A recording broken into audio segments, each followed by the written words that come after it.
Louisville's police chief is addressing the ongoing issue of youth violence. Violence involving youth in Louisville is an ongoing conversation because we continue to see young victims and suspects. And today we're hearing from the leader of Louisville Police on the matter. WLKY's Alexis Matthews is live now with LMPD's response. Alexis? Jennifer Rick, LMPD Chief Paul Humphrey says non-fatal shootings and homicides are down, but data shows that youth homicides are on par with last year's numbers. Now, overall, one young life lost to gun violence or incarcerated for inflicting violence is one too many. The recent rash of violence involving youth in the metro has reached a point that Louisville's police chief is addressing it. 10 is too many to have 10 juvenile victims of homicides, but that's fewer than the 11 that we had last year. And when you look across to non-fatal shootings, the trend is also the same. The number of young people under the age of 18 violently killed or injured has reached double digits for another straight year. The latest victim on Sunday was a 16-year-old father of two who was gunned down in the Chickasaw neighborhood.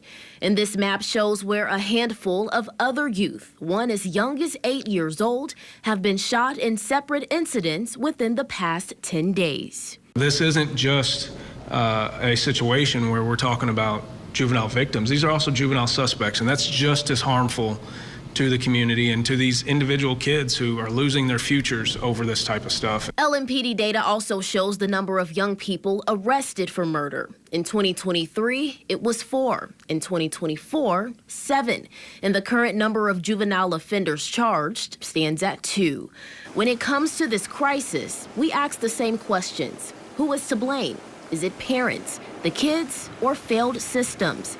And what are the solutions? Is it more resources? Will reopening Louisville's Juvenile Detention Center make a difference? On Wednesday, Chief Paul Humphrey weighed in.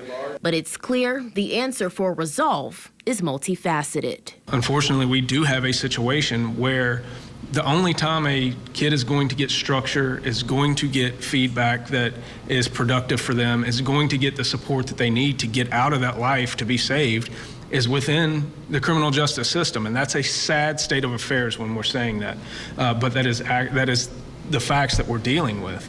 And so we need to evaluate the entire system, not just the criminal justice system, but what we're doing as communities in order to combat this type of thing.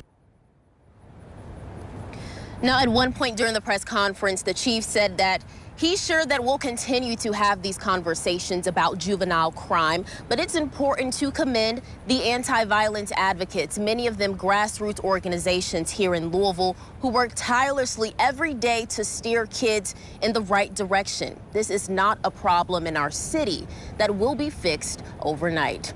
In Louisville, I'm Alexis Matthews, WLKY News.